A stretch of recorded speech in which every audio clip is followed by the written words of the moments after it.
Injil Markus pasal yang ke-12 ayat 35 sampai dengan 37.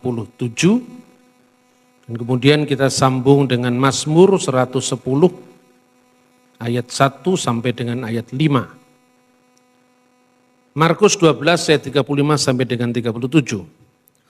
Pada suatu kali ketika Yesus mengajar di Bait Allah, Ia berkata, bagaimana ahli-ahli Taurat dapat mengatakan bahwa Mesias adalah anak Daud? Daud sendiri oleh pimpinan Roh Kudus berkata, Tuhan telah berfirman kepada Tuanku, duduklah di sebelah kananku, sampai musuh-musuhmu kutaruh di bawah kakimu. Daud sendiri menyebut dia tuannya. Bagaimana mungkin ia anaknya pula? Orang banyak yang besar jumlahnya mendengarkan dia dengan penuh minat. Mazmur 110 ayat 1 sampai dengan 5. Mazmur Daud, demikianlah firman Tuhan kepada Tuanku.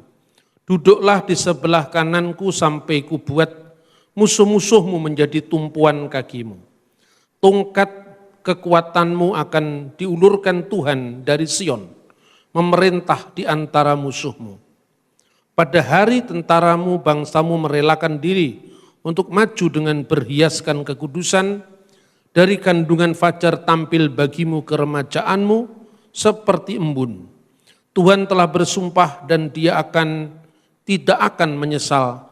Engkau adalah imam untuk selama-lamanya menurut Melkisedek. Tuhan ada di sebelah kananmu, ia meremukkan raja-raja pada hari murkanya. Amin. Kita berdoa, Bapa di surga, diamkanlah seluruh suara hati kami, kecuali suara Yesus, agar firman yang kami baca ini dapat kami mengerti dalam keterbatasan akal pikiran kami. Terlebih-lebih Tuhan, mampukan kami dengan kuasa Roh Kudus-Mu untuk tidak hanya mengerti, tetapi juga menjalani firman-Mu. Di dalam nama Yesus kami siap diberkati dengan firman Tuhan. Haleluya, amin. Saudara-saudara yang terkasih dalam Tuhan Yesus, dalam iman Kristen itu ditekankan dua hal yang sangat penting yang harus dibedakan. Yang pertama adalah keilahian Kristus, the Godhead of Christ. Dan yang kedua adalah ketuhanan Kristus, the Lordship of Jesus Christ. Yang pertama bicara tentang keilahian. Sebagai Allah, firman Allah itu adalah Allah. Yang kedua bicara tentang ketuhanan, yang tidak lain fungsional atau jabatan. Jadi ketika Sang Mesias datang ke dunia, kuasanya diberikan oleh Tuhan, yang tidak lain adalah Bapanya sendiri. Allah dalam wujud roh yang dikenal sebagai Sang Bapa, yang menekankan sumber segala sesuatu, telah memberikan kepada Yesus. Kenapa dibedakan antara Yesus dengan Bapa? Karena Yesus itu firman-Nya Bapa. Nah, firman-Nya Bapa itu dibedakan dengan Sang Bapa, tetapi tidak bisa dipisahkan. Begitu juga Roh Kudus adalah rohnya Allah Sang Bapa, tetapi tidak bisa dipisahkan. Sebagaimana manusia dengan pikirannya dan rohnya tidak bisa dipisahkan. Itulah yang nantinya dengan penuh tanggung jawab di bawah pimpinan Roh Kudus dalam bimbingan terang firman Tuhan, bapak-bapak gereja merumuskannya di dalam apa yang dikenal dengan Tritunggal Maha Kudus. Nah, di dalam ajaran Tritunggal Maha Kudus itu pertama sama sekali tidak berbicara tentang tiga Allah, tapi bicara tentang Allah yang satu. Gambaran mudahnya itu kira-kira seperti ini, saudara-saudara. Seperti manusia, Di dalam diri manusia itu ada pikirannya manusia dan rohnya manusia. Maka di dalam diri Yesus ketika Sang Firman yang menciptakan segala sesuatu menjadi manusia dan diam di antara kita, maka firman Allah yang tidak terbatas memasuki ruang dan waktu yang terbatas. Yang terbatas itu kemanusiaannya, tetapi firman Allah tetap tidak bisa dibatasi oleh ruang dan waktu. Saudara-saudara yang terkasih dalam Tuhan, ketika Yesus bicara dalam kewibawaannya sebagai Sang Firman yang adalah Allah, itu bisa dibedakan dengan kemanusiaannya yang haus, yang lapar, yang menderita di kayu salib, yang dicobai, bahkan yang mati dalam keadaannya sebagai manusia. Kalau dua kodrat Kristus ini bisa kita pahami dengan baik, tidak ada lagi orang yang bisa mengguncang iman kita. Yesus itu Tuhan kok mati? Tuhan tidak bisa mati karena Tuhan itu jabatan. Yang mati itu kemanusiaan Yesus. Maka di dalam 1 Petrus pasal 3 ayat 18 dikatakan, dia yang dibunuh dalam keadaannya sebagai manusia. Jadi kemanusiaan itu yang mati, Allah tidak bisa mati. Karena Allah itu roh. Tuhan tidak bisa mati karena Tuhan itu jabatan. Lalu apa bedanya? Ketika Yesus menyampaikan misalnya dengan penuh wibawa, anakku dosamu sudah diampuni. Itu bicara dalam wibawanya sebagai firman Sang Penebus sendiri yang membebaskan manusia dari dosa-dosa. Tetapi ketika dia mengatakan aku haus, itu dalam kemanusiaannya. Loh, kok bisa disandang oleh satu orang yang dikenal dengan Yesus Kristus, Pak? Kenapa tidak? Anda bisa membedakan ketika Jenderal Sudirman memimpin perang gerilya. Ketika dia mengatakan angkat senjata, serang dan perbatasan, angkat senjata, serang dan pertahankan perbatasan kota Jogja misalnya. Yang mengatakan ini mulutnya Sudirman. Yang mengatakan ini mulutnya Jenderal Sudirman. Tetapi kejenderalannya dengan kesudirmannya kan tidak bisa dilepaskan. Tapi seandainya Sudirman tidak berpangkat jenderal, tidak ada orang yang menghiraukan. Pangkatmu apa nyuruh-nyuruh saya panggul senjata kan? Karena dalam diri Sudirman itu melekat dengan kejenderalannya, maka dia dihiraukan orang. Tapi ketika di rumah dia mengatakan kepada istrinya agar dia dibikinkan kopi susu, itu kan karena Sudirmannya. Sebab tanpa berpangkat jenderal pun istrinya akan membuatkan kopi susu untuk dia. Dari sosok yang sama, kemanusiaan Pak Dirman itu, di dalam dirinya ada kuasa kejenderalannya. Tidak bisa dipisahkan, tapi bisa dibedakan. Itu mudahnya untuk memahami. Nah, saudara-saudara yang terkasih, dalam keadaannya sebagai manusia itu, Allah berfirman, bahwa duduklah kamu di sebelah kananku. Dan itu bukan orang Kristen yang ngarang-ngarang. Itu berasal dari kitab Mazmur. Maka ketika Yesus menyampaikan ungkapan-ungkapan sebagai Sang Mesias, itu bisa dibedakan kemanusiaannya dan juga otoritasnya sebagai Tuhan. Dan Tuhan itu kuasa yang diberikan oleh Sang Bapa yang tidak lain wujud kealahan itu sendiri kepada kemanusiaan Sang Kristus. Makanya dikatakan, Yesus berkata, segala kuasa baik di surga maupun di bumi telah diberikan kepadaku. Buktinya apa? Apa yang dikatakan Yesus semuanya jadi. Itu karena kuasa firman. Anakku dosamu sudah diampuni. Apa manusia biasa mengampuni dosa? Ya kan? Bahkan Kristus pun melakukan perbuatan-perbuatan yang hanya dilakukan oleh Allah. Misalnya, menghidupkan orang mati. Kuasa untuk mematikan dan menghidupkan itu hanya dari Tuhan. Menghakimi pada saat akhir zaman. Kuasa penghakiman itu kuasa ketuhanan. Bukan karena Yesus bisa menghidupkan orang mati dia disebut Tuhan. Sebab Tuhan pun bisa mengizinkan ya nabi-nabinya untuk melakukan hal yang sama. Tetapi atas izinnya Tuhan. Untuk Kristus ya bukan karena dia menghidupkan orang mati dia diangkat katanya. Jadi Tuhan tidak, karena memang dia Tuhan. Makanya kuasa menghidupkan orang mati, kuasa kebangkitan itu melekat pada dirinya. Jadi yang pertama tentang keilahian itu merujuk kepada tadi yang tadi pagi saya sampaikan.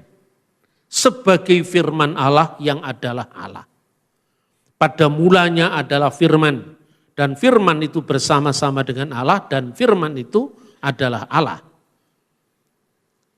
Pada mulanya itu tidak dibatasi oleh ruang dan zaman, ruang dan waktu. Karena dia tidak terbatas. Dia yang ada, yang sudah ada, dan yang akan datang. Vehu hayah, vehu huweh, vehu yihye batif ara. Itu doa Yahudi. Allah yang sudah ada, yang akan seterusnya ada. Jadi tidak pernah suatu waktu atau sedetik waktu atau sekejap pandangan pun Allah pernah tidak ada. Allah selalu ada. Karena Allah itu hidup karena Roh Kudusnya dan Allah itu berkuasa karena firman-Nya, maka juga tidak pernah ada waktu di mana Allah ada tanpa firman dan tanpa rohnya. Itulah yang disebut Tritunggal. Gampangannya, kalau Allah tidak ada firman, bagaimana Allah bisa menciptakan alam semesta? Bagaimana Allah bisa menitahkan yehi or wa yehi or, jadilah terang, maka terang itu jadi. Itu karena kuasa firman yang ada dalam dirinya. Bagaimana Allah bisa hidup dan menyalurkan kehidupannya kalau dalam dirinya tidak ada roh yang menjadi sumber hidupnya. Jadi orang hanya mengatakan Allah itu hidup, Allah itu maha perkasa, Allah maha hidup, Allah maha mendengar, Allah maha melihat. Melihat, mendengar, hidup itu karena apa? Yang pertama, melihat, mendengar itu cirinya orang hidup. Karena kalau tidak hidup, tidak mendengar, tidak melihat. Tapi mendengar, melihat yang adalah ciri kehidupan. Orang hidup atau yang hidup itu karena ada sumber hidup. Dan sumber hidup itulah yang disebut Ruah HaKodes, roh yang kudus. Roh kudus Allah. Dan itu bukan karangan perjanjian baru. Anda membaca kitab Torah, di situ ada Allah, firman Allah, roh Allah. Bereshit bara Elohim et hasamayim be et saaret. Pada mulanya Allah menciptakan langit dan bumi. Di sini ada kata Elohim. WH aret dan bumi itu hayyetah tohu wabohu. Bumi itu gelap gulita dan kosong, belum berbentuk. Dan kegelapan wehosek alfenetehom menutupi samudra raya. Wiruah Elohim dan roh Allah merah kefet alfenehamayim, melayang-layang di atas permukaan air. Artinya menyalurkan hidup kepada ciptaan yang dalam proses pembentukan tadi. Lalu wayomer Elohim dan berfirmanlah Elohim, berfirmanlah Allah, yehi or wa yehi or, jadilah terang, maka terang itu jadi. Jadi Elohim menciptakan alam semesta ini dengan rohnya dan firmannya. Ini Tritunggal. Bahwa kemudian orang Yahudi tidak mengakui Tritunggal, itu urusannya dia.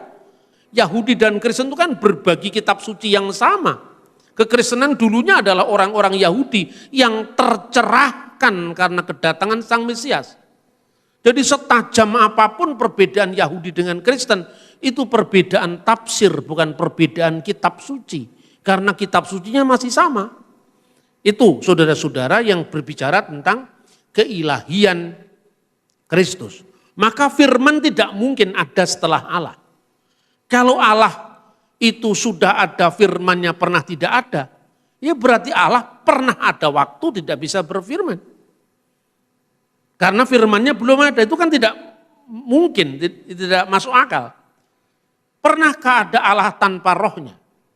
Tanpa sumber hidup dalam dirinya? Jadi roh Allah itu bukan malaikat Jibril. Siapa yang bilang malaikat Jibril? Tidak ada urusannya itu. Jangan menafsirkan agama orang keliru kemudian penafsirannya dipaksakan untuk memahami orang lain. Gak ada orang di seluruh dunia yang memahami ruah hakodes sebagai malaikat Jibril. Itu tafsiran Islam. Jadi kita tidak perlu mengintervensi tafsirnya orang lain terhadap kitabnya sendiri. Tapi ketika orang lain menafsirkan kitab saya, ya harus saya bicara dong. Itu kitab saya bukan kitabnya kok. Gitu loh saudara-saudara. Jadi di dalam hubungan lintas agama itu harus ada kaidah-kaidah yang dijunjung tinggi, itu etika bersama. Tidak boleh kita saling mengintervensi agama orang. Itu kunci kerukunan kita. Kemudian adakah penegasan dalam kitab suci bahwa putra atau firman Allah itu satu dengan Allah? Kapan Yesus mengucapkan itu? Ketika Anda membaca misalnya Yohanes pasal 8:42. Yesus menekankan bahwa Allah itu adalah Bapa, Bapamu. Jikalau Allah Bapamu, kamu mengenal aku, mestinya kamu mengenal aku kalau Allah itu kamu akui sebagai Bapamu. Bukan berarti Bapa itu artinya laki-laki, enggak lah. Itu kan, Tuhan itu kan bukan laki-laki, bukan perempuan, juga bukan transgender. Tuhan itu adalah beyond gender, bukan laki-laki, bukan perempuan, bukan banci. Tuhan itu mengatasi gender. Kalau disebut Bapa, apa berarti Tuhan laki-laki? Enggak lah. Mana ada sebutan Bapa menyebutkan Tuhan laki-laki? Tidak. Seluruh budaya Timur Tengah itu kalau bicara tentang keagungan, kewibawaan, otoritas, selalu menggunakan kata ganti diri laki-laki. Agama apapun juga, mau Yahudi, mau Kristen, mau Islam sama. Kita tidak pernah berdoa dengan misalnya ungkapan Tuhan itu dengan anti, engkau perempuan, tapi anta. Kan begitu kan, Allahumma anta salam misalnya. Ya Allah engkaulah perdamaian, engkaulah keselamatan. Kan seperti itu. Maka kita tidak pernah mengatakan hiya, dia perempuan, tapi huwa Allah, dia laki-laki. Apa berarti Tuhan itu laki-laki? Kan tidak. Bapa itu hanya sumber hidup dalam diri Allah. Wujud Allah itu sendiri disebut Bapa, dikiaskan Bapa. Karena dia masodir al-ilahiyah, sumber keilahian. Lalu dalam dirinya ada sumber hidup dalam diri Allah itu, yang disebut Roh Kudus. Makanya dalam Alkitab jelas, kalau kamu percaya Allah Bapamu, kamu pasti mengasihi aku, sebab aku keluar dan datang dari Allah. Aku yang keluar dari Allah itu tentu bukan kemanusiaan Yesus. Karena kemanusiaan Yesus keluarnya dari Bunda Maria. Lukas pasal 1 ayat 42. Terpujilah engkau di antara perempuan. Ini kata yang diberlakukan bagi Bunda Maria. Dan terpujilah buah rahimmu. Berarti secara manusia Yesus itu buah rahim Bunda Maria. Kemanusiaannya. Tapi keilahiannya, firman itu keluar dari Allah. Maka dalam pengakuan iman itu disebutkan yang diperanakkan dari Bapa sebelum segala abad. Apa ada orang diperanakkan dari Bapa? Kan enggak ada. Wulida minal ab qabla kulli tuhur. Kalau pengakuan iman di gereja Koptik seperti itu. Ya.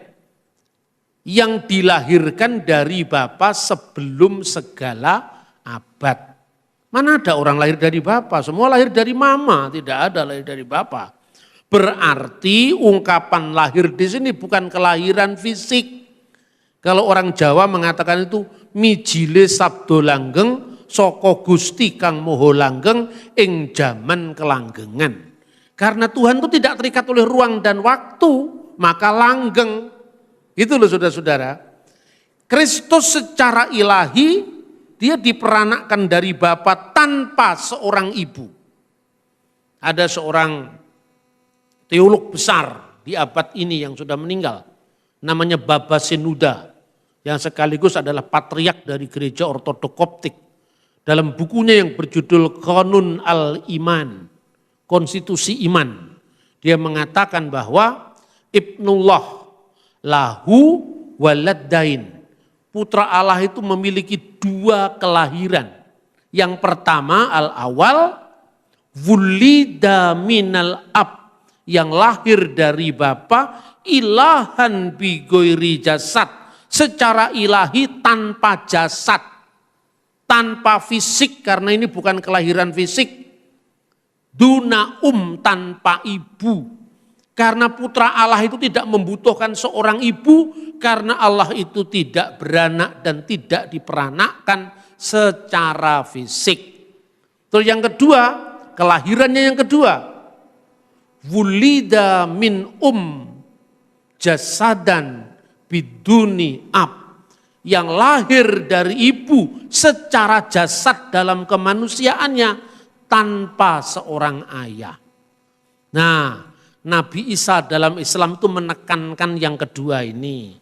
Kalau kekristenan menekankan yang pertama dan yang kedua. Beda-beda enggak apa-apa, itu urusannya dia. Memang Islam bukan Kristen, Kristen bukan Islam. Kenapa kita harus memaksakan pemahaman kita? Lek kowe percaya ya puji Tuhan, ora percaya ya wis, itu pilihan hidup kok. Gitu loh saudara-saudara. Maka adanya orang mu'alaf itu enggak usah dibesar-besarkan. Itu merusak kerukunan. Begitu juga orang yang pindah agama ke Kristen enggak usah disiar-siarkan. Kalau mau kesaksian ya biar aja pribadi di dalam gereja. Tidak usah dimedsoskan. Yang seperti itu merusak kerukunan. Merusak Bhinneka Tunggal Ika. Coba kalau tidak percaya sama saya, lihat Syria itu. Saya pernah hidup di Syria. Dulu itu indah sekali yang namanya Aleppo, Damaskus. Ada ada bukti arkeologi. Jalan lurus sekarang namanya Thoriq al-Mustaqim. Jalan lurus inilah yang disebutkan dalam Kisah Para Rasul. Ketika Paulus di awal pertobatannya di rumah Ananias, sampai sekarang masih ada. Itu namanya Baptuma, itu indah sekali. Saya kalau sore hari sering minum kopi Turki itu di pinggir-pinggir jalan. Ya, dekat jalan di Damaskus itu suasananya damai sekali. Kalau hari Minggu di gereja, lantunan ayat-ayat firman Tuhan, ya, di gereja nanti agak siang sedikit duhur, itu ada suara adzan, tidak pernah saling bertabrakan antara Kristen dan Islam. Misalnya kalau di gereja ortodok, orang mendengar lantunan, seorang mengajikan firman Tuhan dari doksologi trinitaris misalnya.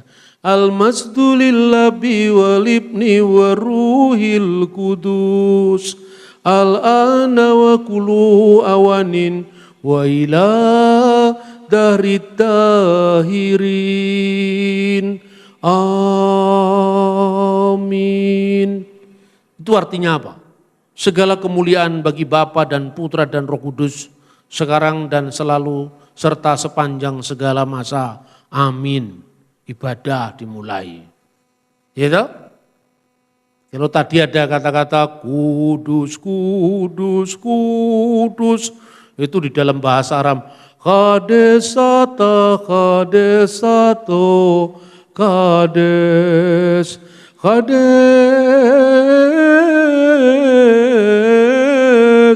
Itu di gereja. Nanti tiba sholat duhur, Allahu Akbar, Allahu Akbar. Indah sekali.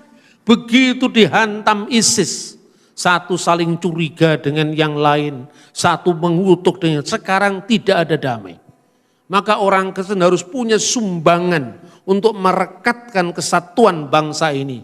Jangan sampai tercabik-cabik karena egoisme kelompok, egoisme aliran, termasuk sesama Kristen. Kita ini disuruh membawa damai, yang membawa damai diumpamakan anak-anak Allah, kan gitu kan.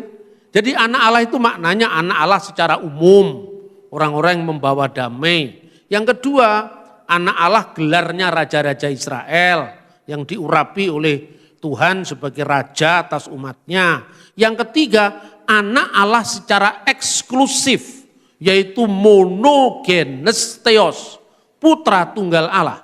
Yaitu apa? firman Allah yang bersama-sama dengan Allah, dan firman Allah itu adalah Allah. Kenapa ditekankan firman Allah itu adalah Allah? Jangan salah paham dan jangan berpaham salah. Yang disebut sepenuhnya Allah itu bukan kemanusiaan Yesus, clear itu. Yang disebut sepenuhnya Allah itu firman Allah. Firman Allah itu sepenuhnya Allah. Kalau di dalam Alkitab terjemahan bahasa Arab, fil badi'il kanal kalimah wal kalimatu kana indallah wa kana kalimatullah. Wa kana kalimatullah. Kenapa kalimatullah itu harus Allah? Sebab kalau firman itu kekal, tidak diawali oleh waktu, tidak diakhiri oleh waktu. Sebab kalau firman tidak kekal berarti ada waktu Allah pernah ada tanpa firmannya. Itu tidak menunjuk pada kemanusiaan Yesus yang dilahirkan Maria. Itu sama sekali tidak menunjuk kepada Yesus yang dicobai oleh setan, Yesus yang mati di salib. Itu kemanusiaannya dalam keadaannya sebagai manusia. Meskipun kodratnya itu adalah sepenuhnya Allah, sepenuhnya manusia, tapi dimiliki oleh satu subjek yang disebut Yesus Kristus. Nah, subjek ini disebut sebagai hipostasis pribadi. Kalau di dalam teologi gereja-gereja non-kalsedonian disebut sebagai miapesis, tonteon logon sesarkomeni. Ini yang sulit-sulit. Tapi kadang-kadang bahasa begini saya terjemahkan supaya lebih mudah. Subjeknya satu, karena subjeknya satu. Ketika dia mengatakan anakku dosamu telah diampuni. Yang bicara ini kuasanya sebagai sang firman. Tapi ketika bicara aku haus, itu bicara dalam kemanusiaannya. Clear kan? Mana yang tidak clear sekarang? Nah kemudian itu dalam satu aspek. Kemudian kenapa firman itu harus Allah? Sekarang firman tidak diawali waktu. Karena kalau diawali waktu pernah ada Allah tanpa firmannya. Firman tidak diakhiri waktu karena Allah itu selalu maha kuasa selama-lamanya. Nah sekarang kalau firman tidak diawali waktu, firman tidak diakhiri waktu. Sementara wujudnya Allah tidak diawali waktu, tidak diakhiri waktu. Lalu ada berapa yang tidak diawali waktu dan yang tidak diakhiri waktu? Allah kekal, tidak berawal, tidak berakhir. Firman Allah juga kekal, tidak berawal, tidak berakhir. Berarti ada dua yang tidak diawali waktu, tidak diakhiri waktu. Ini bertentangan dengan monoteisme. Tapi kalau dikatakan firman itu adalah Allah sendiri ya satu. Gitu loh. Mudah kan dipahami. Kalau firman itu bukan Allah, sementara firman menciptakan, firman mengawali dari tidak ada menjadi ada. Ya berarti ada dua Tuhan. Ketika dikatakan firman itu adalah Allah, berarti hanya ada satu Allah. Itu yang merujuk pada keilahian Kristus. Jadi keilahian Kristus itu tidak merujuk pada kemanusiaannya. Kemudian tadi kita membaca ayat 14. Dan firman itu telah menjadi manusia. Firman telah menjadi manusia. Tidak pernah dikatakan firman setengah manusia. Tidak pernah dikatakan firman seperti manusia. Tapi firman benar-benar menjadi manusia. Ketika firman menjadi manusia, dia sebagai apa? Sebagai Mesias. Mesias itu adalah imam, nabi, raja. Dan jabatan Mesias sebagai imam sekaligus nabi sekaligus raja, itu juga bukan orang Kristen yang ngarang-ngarang. Makanya Raja Daud menulis Mazmur. Dan itu yang dicatat di dalam Mazmur 110 yang tadi kita baca. Le David Mismor. Mismor dari Daud. Neum Hashem Laduni. Firman Tuhan. Di sini kata Tuhan itu huruf besar semua. Itu YHWH. Yod He Vav He. Bacaan akademis salah satu yang diusulkan Yahweh. Tapi itu bacaan kira-kira. Tidak ada dalam Alkitab itu. Firman Tuhan kepada Adonai, kepada Tuanku. Sef limini, duduklah di sebelah kananku. At asid OYBH hadom lerahleha. Sampai ku buat takluk musuh-musuhmu di bawah kakimu. Artinya apa teks ini saudara-saudara? Firman Tuhan kepada Tuanku. Dulu bait suci itu menghadap ke timur. Bait suci itu terdiri dari 3 ruangan. Bet Hamikdas terdiri 3 ruangan. Ruangan yang pertama namanya ruangan Maha Kudus. Di ruangan Maha Kudus itu Allah bersekinah. Allah hadir. Makanya kata sekinah itu dialihkan saja dalam bahasa Yunani. Firman telah menjadi manusia dan bersekinah di antara kita. Itu teks aslinya. Sekinahnya Allah di mana? Di ruangan Maha Kudus. Nah, sebelah kanan ruangan Maha Kudus itu istana Daud. Karena Sang Mesias sebagai nabi dan raja. Pertama Sang Mesias sebagai raja itu keturunan Daud. Itulah sebabnya di awal Anda membaca Alkitab penegasan dilakukan. Sefer Toledot Yeshua Hamasiah ben David ben Abraham. Inilah Sefer Toledot, kitab silsilah Yeshua Hamasiah, Yesus Kristus putra Daud. Karena Mesias itu lahir dari keturunan Daud sebagai raja. Maka duduklah di sebelah kanan, jangan membayangkan ada 2 kursi, terus Tuhan duduk di sebelah kiri, Allah di sebelah kiri, Mesias di sebelah kanan. Tidak seperti itu. Ungkapan tangan kanan, sebelah kanan itu kan ungkapan universal sebetulnya. Sudah ketemu Pak Presiden? Ya, kita hanya ketemu tangan kanannya. Bukan berarti tangannya Pak Jokowi copot itu menemui Anda. Tangan kanannya orang kepercayaannya. Gitu loh saudara-saudara. Jadi ungkapan sebelah kanan itu jangan dibayangkan ada 2 wujud yang terpisah. Tidak seperti itu. Duduklah kamu di sebelah kananku. Kemudian pada teks berikutnya itu, ya, kita bisa membaca tadi teks yang kita baca di dalam Mazmur 110 ayat 2 mulai kita baca. Mazmur 110 ayat 2. Tongkat kekuatanmu akan diulurkan Tuhan dari Sion. Memerintahlah di antara musuhmu. Tongkat ini apa artinya? Tongkat Harun. Berarti Mesias yang adalah raja sekaligus juga imam. Makanya pada ayat 4 dikatakan, Tuhan bersumpah dan tidak menyesal. Engkau adalah imam untuk selama-lamanya menurut peraturan Melkisedek. Jadi artinya keimamatan Sang Mesias itu keimamatan yang kekal. Kerajaannya juga kerajaan yang kekal. Nah ini bukan tafsiran Kristen, sekalipun orang Yahudi menolak Kristus sebagai juru selamat yang ditunggu-tunggu. Tetapi ayat ini oleh orang Yahudi juga ditafsirkan untuk Mesias. Misalnya ya, Pirkei Avot de Rabbi Natan, itu sumber Yahudi. Jadi judulnya Pirkei Avot de Rabbi Natan. Pirkei Avot itu hanya the ethics of the fathers. Jadi etika bapak-bapak bangsa menurut Natan. Jadi Pirkei Avot de Rabbi Natan, menurut Rabbi Natan itu mengatakan bahwa Mazmur 110 itu mereferensi kepada imamat Harun dan Raja Mesias yang akan datang. Ya, kemudian itu disebutkan dalam Pirkei Avot de Rabbi Natan nomor 34. Anda bisa cross check sekarang. Anda pakai pulsa 100.000 sudah bisa menjelajah dunia sekarang. Apa sulitnya sekarang? Jadi saya kalau berbohong, Anda kan bisa cross check, bener enggak? Itu Pirkei Avot de Rabbi Natan mengucapkan begitu. Yang kedua, sumber yang kedua ini tafsiran Yahudi, baik zaman dulu maupun zaman modern. Bamidbar Rabbah, yaitu Midras Bamidbar Rabbah. Midras bilangan besar. Ya. Ditulis apa di sana? Dalam nomor 28. Jadi ayatnya 23. Tongkat Harun dipegang oleh setiap raja Israel sampai Bet Hamikdas dihancurkan.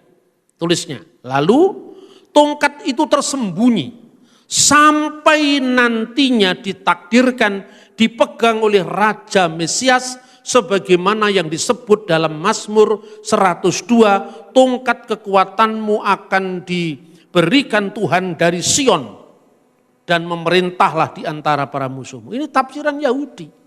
Jadi dalam tafsiran Yahudi, Daud itu akan menyebut sang Mesias sebagai Adonai, tuannya. Makanya ketika para ahli Taurat, orang-orang Farisi itu tanya kepada Yesus, dia bingung. Bagaimana mungkin Mesias disebut anak Daud, sementara Daud menyebut dia tuannya. Kan itu kan? Artinya apa? Dari dulu kodrat ganda sang Mesias itu sudah dinubuatkan oleh para nabi, termasuk yang dihayati oleh sumber-sumber Yahudi. Artinya apa? Kalau dikatakan bagaimana Mesias itu disebut anak Daud? Karena secara daging Mesias akan lahir dari keturunan Daud. Makanya ditekankan di dalam Injil Matius, inilah silsilah Yesus Kristus, anak Daud, anak Abraham.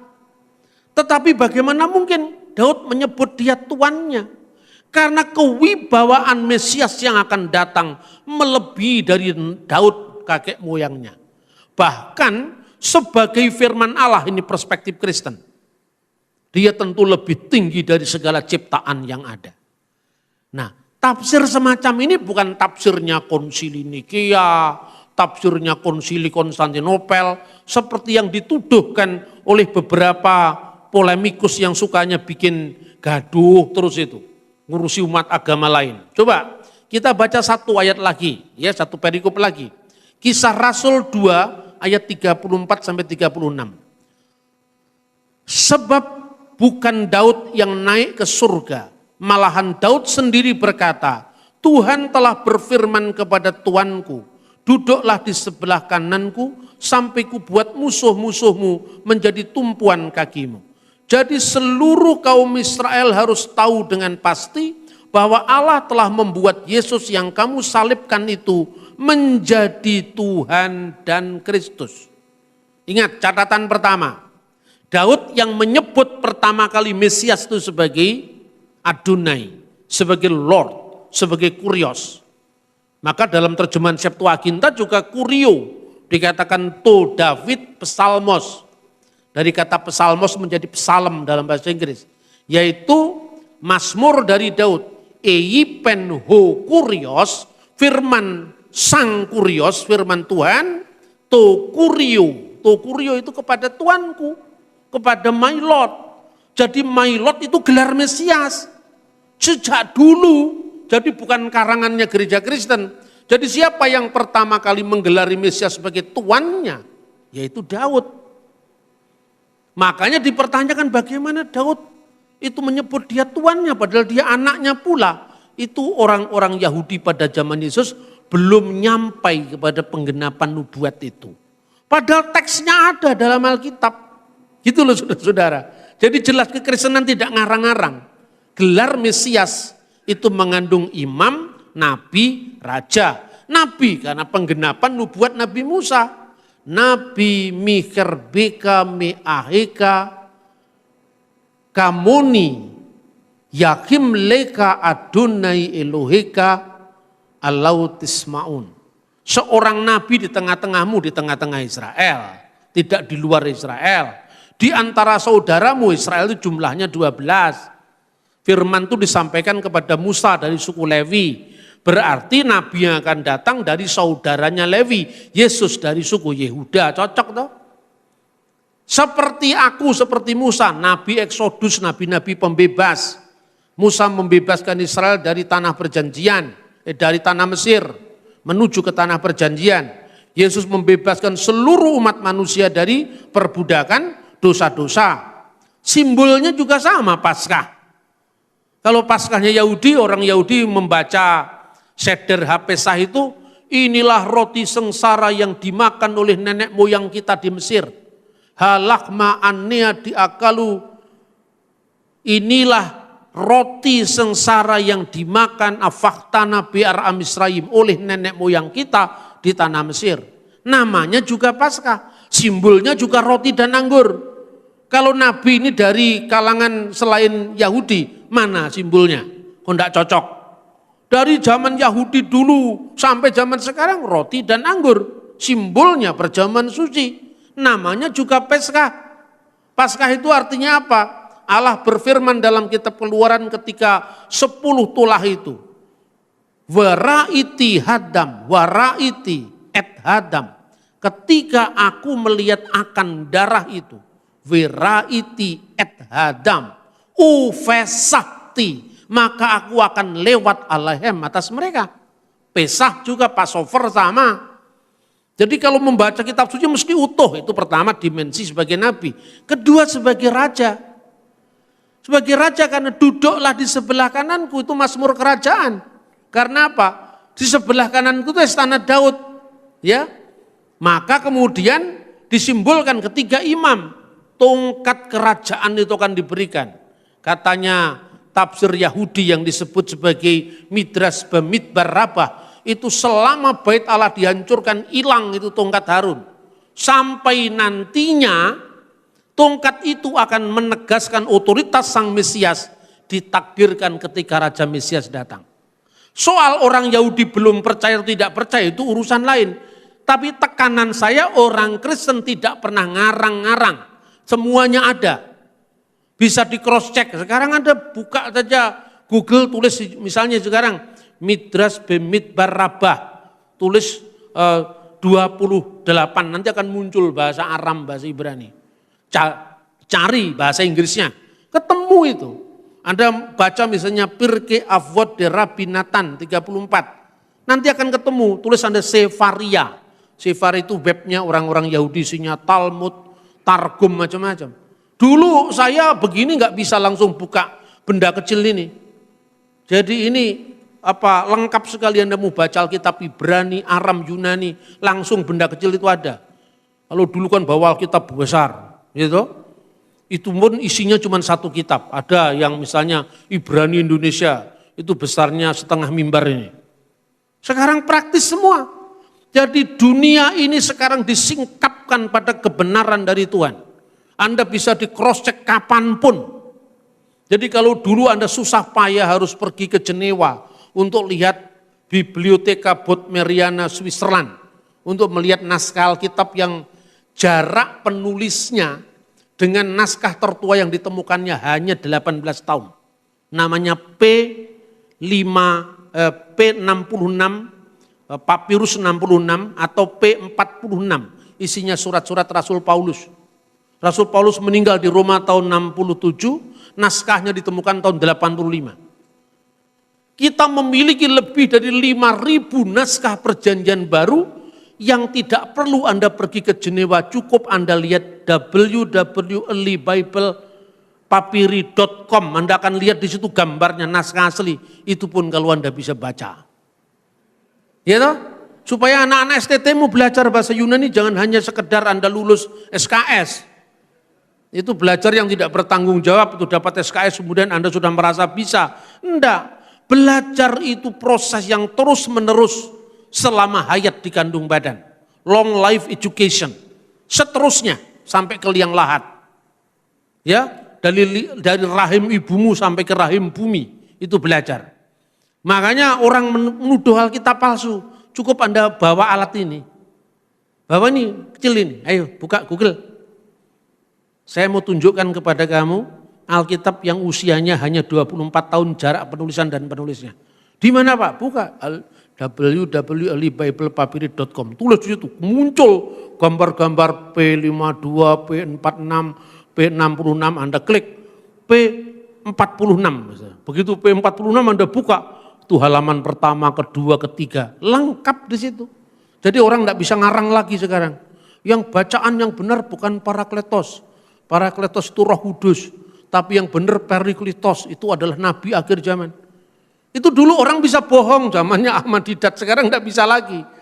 Anda cukup belajar itu yang SMA itu belajar rumus kimia, matematika, ini huruf alfa apa, huruf beta apa, huruf lambda itu kan jelas meskipun Anda tidak pintar bahasa Yunani. Tulis di situ, oh bunyinya Parakletos. Hode parakletos tu pneuma tu agion hupemsei hupater entu unumati mau selesai semua. Ada semua. Kenapa kita bingung? Persoalannya kita memerlukan guiding, memerlukan pembinaan anak-anak kita ini supaya tidak tersesat di hutan belantara Google. Ya, tapi ada guidingnya, dan ini tugasnya guru-guru, ini tugasnya guru-guru Injil, ini tugasnya Anda sekolah teologi. Sekolah teologi itu untuk itu, bukan untuk gagah-gagahan dapat gelar STH, singkatannya sering tidak hadir, atau MTH melulu tidak hadir. Ya kan? Bukan itu, maka sekarang belajar itu untuk Injil, bukan untuk gagah-gagahan. Belajar itu untuk memahami firman dengan bertanggung jawab. Nah, itulah maknanya ketuhanan, keimamatan. Jadi raja itu berkaitan dengan imam, berkaitan dengan nabi. Itulah yang diungkapkan dalam Mazmur Mesianik dari Mazmur 110. Itu dari awal punya makna Mesias. Maka Rasul Petrus ketika khotbah itu dalam Kisah Rasul pasal 2 itu mengutip ayat ini. Lalu pada ayat 36 menegaskan agar semua orang Israel tahu dengan pasti bahwa Allah telah menjadikan Yesus yang kamu salibkan sebagai Tuhan dan sebagai Kristus. Jadi siapa yang mengangkat Yesus jadi Tuhan? Bukan konsili Nikea, Allah sendiri yang mengangkat. Siapa yang menyebut pertama kali Yesus sebagai Lord, sebagai Adonai? Raja Daud dalam Mazmurnya. Bukan konsili Kalsedon.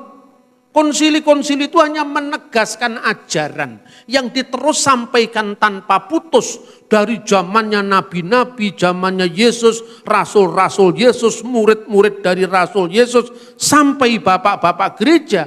Ketika gereja dirongrong oleh ajaran sesat, saat itu menegaskan kembali ajaran para dosis katekete, ajaran para rasul, para dosis apostolik yang diterus sampaikan tanpa putus sampai gereja modern. Nah, ini yang harus ditekan gereja. Jangan suka pada aliran-aliran, lupa kembali ke samudra. Iya toh? Saya lupa aliran mana, aku rasa seneng aliran aku. Saya langsung ke laut sajalah, sudah ada lagunya. Mengalir dari jauh sampai ke laut. Saya langsung ke laut, enggak suka aliran. Karena aliran itu memecah belah. Sesama Kristen juga saling serang menyerang, padahal yang diketahui hanya sepotong-sepotong versi. Potongan-potongan serpian-serpian kebenaran, bukan kebenaran yang penuh. Kebenaran yang penuh harus kepada sumber utamanya. Sumber utamanya itu dilihat dari abad pertama, kedua, ketiga, keempat sampai sekarang. Sebab kalau ada abad yang lowong, demit yang menggunakan yang lowong tadi. Karena demit kan suka lowongan kan. Begitu lowong Anda tidak ngerti abad keempat yang terjadi apa. Nah, Yesus baru jadi Tuhan tahun 325, bingung karena kita suka yang aliran, tidak suka langsung ke laut.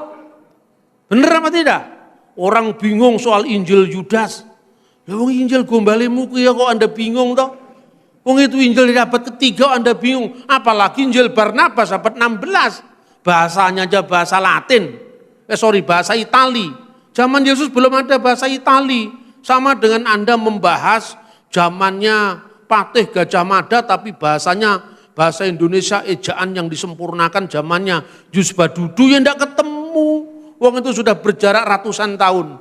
Makanya belajar Alkitab mesti belajar sejarah, belajar arkeologi, kesinambungan zaman, tiap zaman itu jangan sampai putus. Jangan kemudian orang yang dipersoalkan terjemahan. Alkitab tahun ini terjemahnya begini, Alkitab tahun ini terjemahnya begini. Itu hobinya para kaum polemikus. Alkitab penuh revisi, yang direvisi terjemahannya dul. Alkitab enggak pernah direvisi.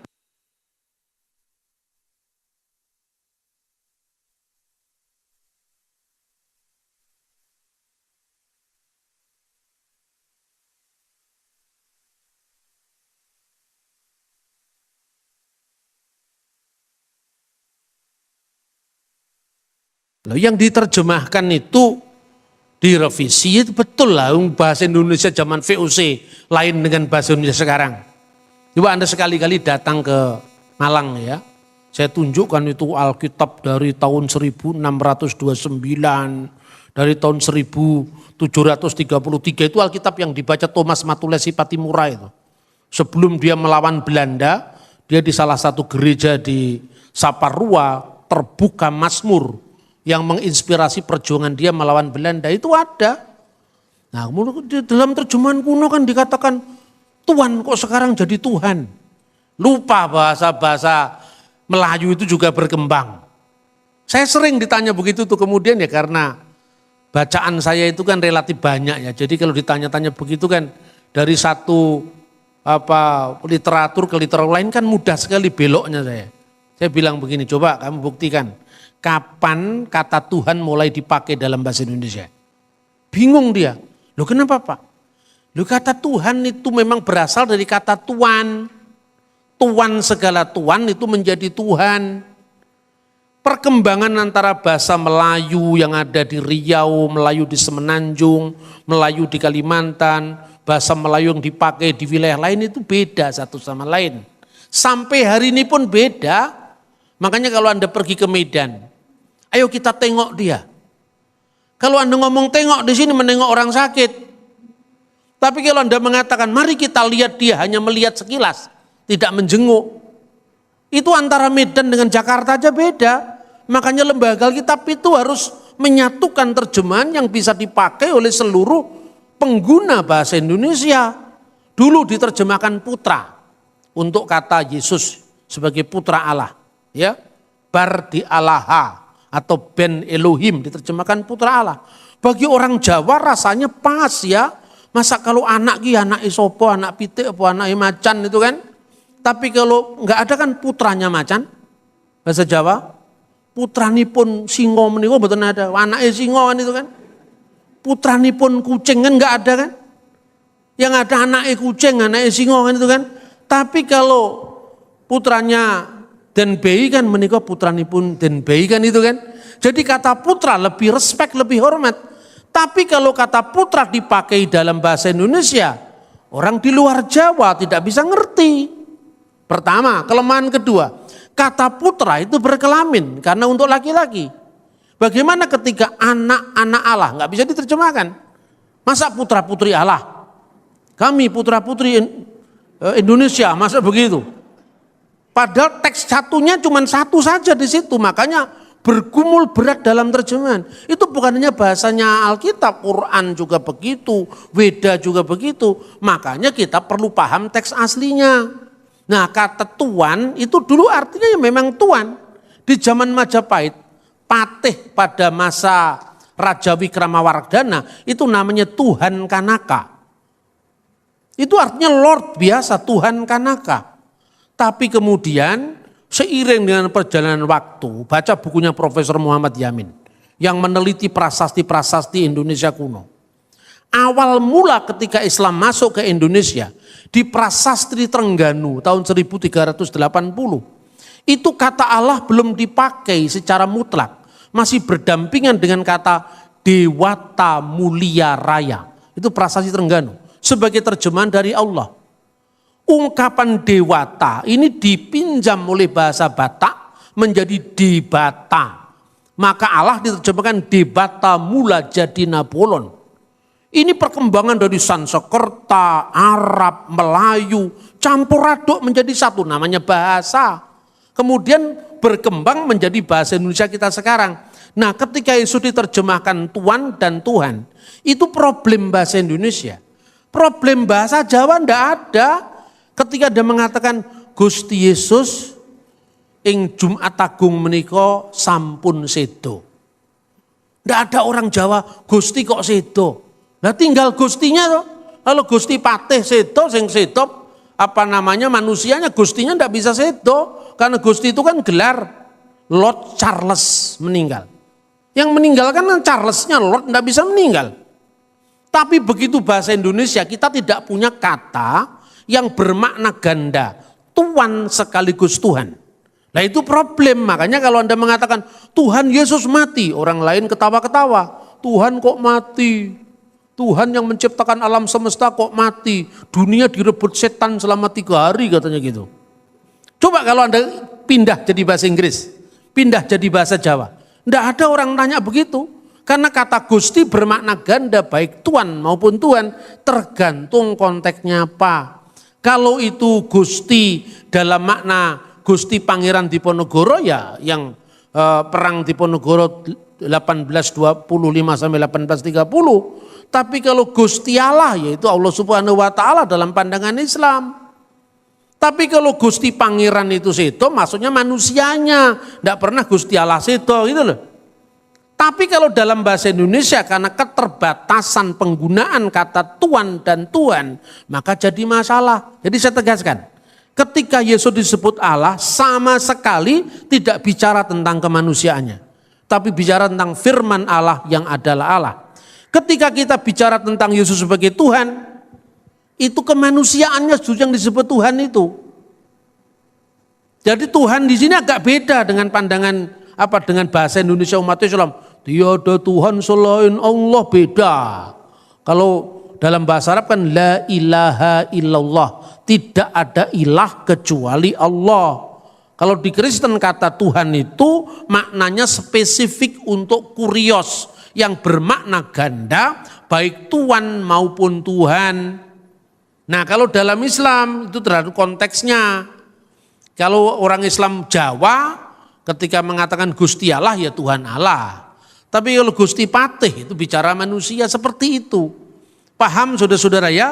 Jadi artinya kita tidak bisa memaksakan paradigma Islam untuk melihat Kristen dan sebaliknya.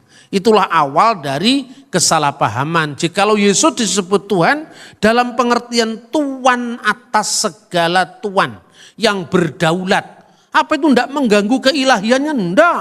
Karena keilahiannya sudah ditegaskan Yesus itu adalah firman Allah. Dan firman Allah itu adalah Allah.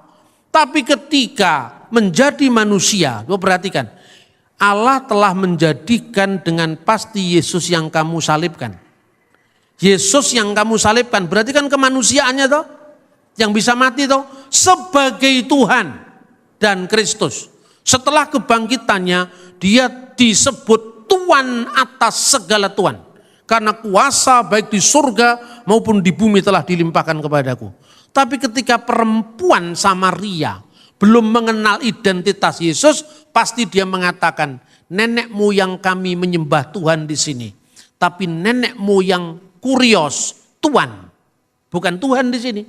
Makanya dalam lembaga Alkitab, ya Alkitab Bahasa Indonesia TB, terjemahan baru edisi 2, 1998 dari nyatalah padaku bahwa Tuhan adalah seorang nabi, sekarang sudah disempurnakan terjemahannya, nyatalah padaku bahwa Tuhanlah seorang nabi. Ini tidak mengganggu ketuhanan Yesus karena apa? Ketika perempuan Samaria mengenal Yesus di perigi Yakub, dia belum bangkit sang Mesias. Dia belum tahu bahwa Yesus itu bukan sekedar Tuhan, tapi Tuhan atas segala Tuhan. Yaitu Tuhan.